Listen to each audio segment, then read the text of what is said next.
The late afternoon sun hung low as Ethan Parker tightened the straps on his daughter's pink backpack. 8-year-old Lily smiled up at him before skipping into the community library for her reading club. "I'll be right here when you're done," Ethan promised. Since losing his wife 3 years earlier, every promise mattered. Life as a single father wasn't easy. Between working long shifts as a mechanic and raising Lily, there wasn't much room for anything else. Still, he never complained. Lily was his entire world. With an hour to spare, Ethan walked toward the grocery store nearby. As he crossed the parking lot, he noticed an elderly man struggling to lift several heavy wooden boxes into an old pickup truck. Cars passed by, but no one stopped. The old man wiped sweat from his forehead and tried again. One box slipped from his hands, crashing onto the pavement. Without thinking twice, Ethan hurried over. "Sir, let me help you." The man looked up with tired eyes. "You don't have to. I'm sure you've got somewhere to be." "I do," Ethan replied with a warm smile. "But helping won't make me late."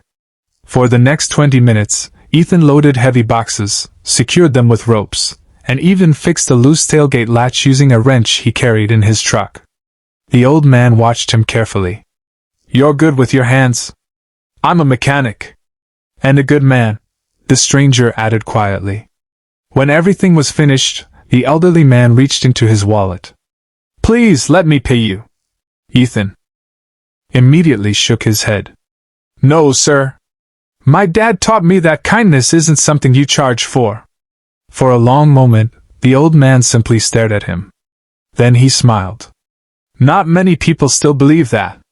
He extended his hand. "My name is Walter Bennett." "Ethan Parker."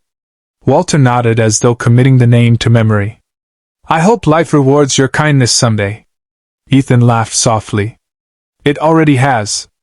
I get to go home to my daughter every night." Walter's eyes brightened. "You have a daughter?" "Lily. She's 8. You're raising her alone?" Ethan nodded. "It's not always easy, but she's worth every sacrifice." Walter looked unusually emotional. "Take good care of her." "I always will." The two men shook hands before Ethan headed back to the library, thinking nothing more of the encounter.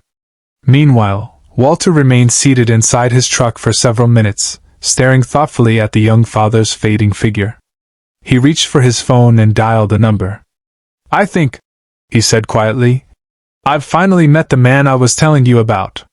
On the other end of the call, a woman's curious voice replied. "Really, Dad? Tell me everything." Walter smiled as he watched Ethan walk hand in hand with little Lily toward the parking lot. "Some meetings," he whispered, "are arranged by fate."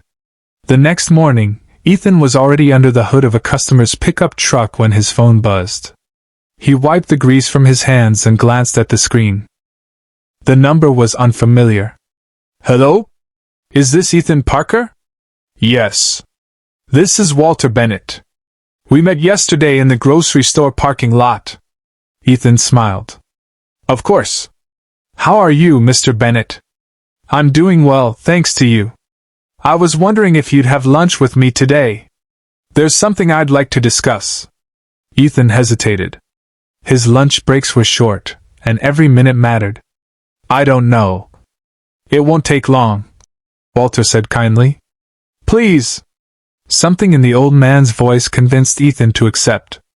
At noon, Ethan arrived at a quiet family restaurant downtown. Walter was already waiting at a corner table, dressed neatly in a navy blazer. Beside him sat a woman in her early 30s with chestnut-brown hair and gentle hazel eyes. As Ethan approached, Walter stood with a smile. "Ethan, I'd like you to meet my daughter Emily." Emily extended her hand. "It's nice to finally meet the man my father hasn't stopped talking about." Ethan laughed nervously. "I only helped him load a few boxes. My father says it was much more than that." They sat together, and conversation flowed more easily than Ethan expected. Emily worked as a children's librarian. The moment Ethan mentioned Lily's love of books, Emily's face lit up. "Really? What's her favorite?" "Charlotte's Web," Ethan answered. "She asks me to read it almost every night." Emily smiled warmly. That's been my favorite since I was little. Walter watched the conversation quietly, unable to hide his satisfaction. After lunch, Walter leaned forward. I owe you an explanation. Ethan looked puzzled. The boxes you helped me move weren't ordinary deliveries. They were supplies for our community education center. You run a charity? Walter nodded. My late wife and I started it 30 years ago. We help struggling families with tutoring, school supplies, and scholarships. Emily added softly. After Mom passed away, Dad devoted himself completely to keeping it alive. Walter looked directly at Ethan. When I saw you refuse money yesterday, I recognized something I've been searching for. And what's that? Ethan asked. Someone who helps because it's the right thing to do. Ethan shifted uncomfortably. I don't think I'm anyone special. Walter smiled. That's exactly why you are. Before they left, Emily handed Ethan a small invitation card. This Saturday we're hosting a family picnic for the children in our program. Lily would love it. Ethan thanked her, unsure whether he should go. Saturday arrived with bright sunshine. Lily raced across the park laughing with other children while Ethan helped volunteers set up tables and games. Watching him from across the lawn, Emily couldn't help but notice how naturally he cared for everyone around him, not for recognition, but simply because it was who he was. Walter noticed the look on his daughter's face.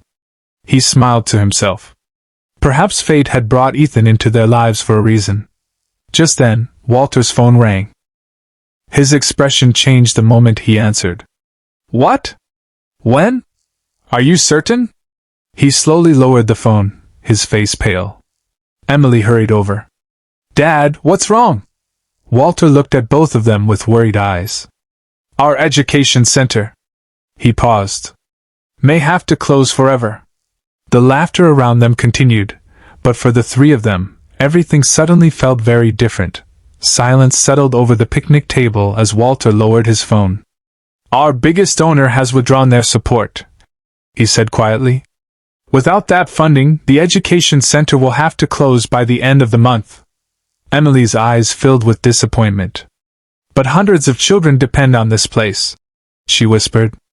Walter nodded. I know. Ethan looked around the park.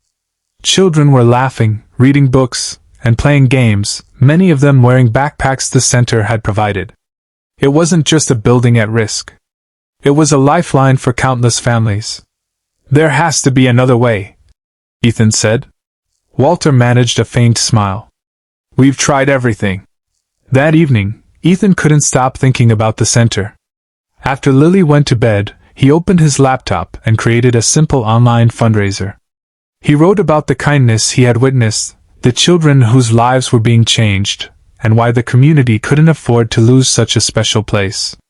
He shared the page on social media before going to sleep, expecting very little. The next morning, his phone wouldn't stop buzzing. Neighbors shared the fundraiser. Former students posted heartfelt stories about how the center had changed their lives. Local businesses offered donations. Volunteers pledged their time. Even Ethan's customers placed collection jars on their counters. Within a week, thousands of people had contributed.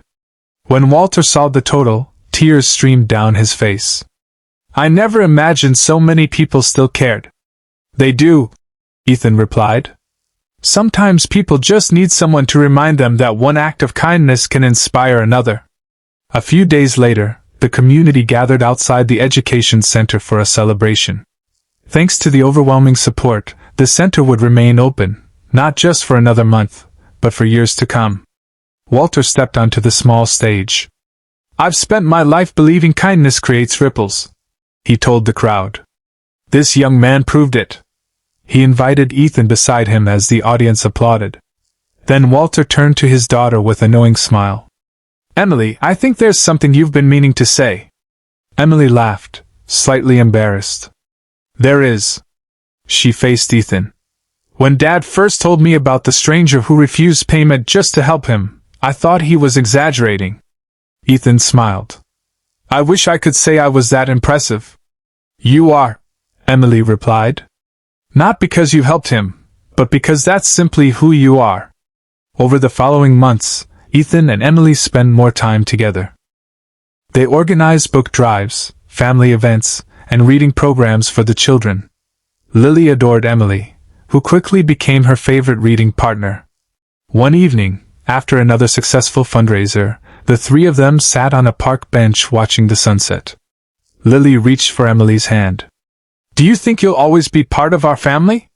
Emily looked at Ethan before answering. "I hope so." Ethan gently took Emily's hand and smiled. "So do I." A year later, surrounded by friends, volunteers, and dozens of children from the education center, Ethan and Emily were married in a small garden ceremony. As Walter watched his daughter walk down the aisle, he remembered the day a stranger had stopped to help him load a few heavy boxes. That single act of kindness had saved more than an education center. It had brought together a family that neither of them knew they were missing. Sometimes, the greatest rewards in life don't come from seeking happiness. They come from choosing kindness, one small act at a time.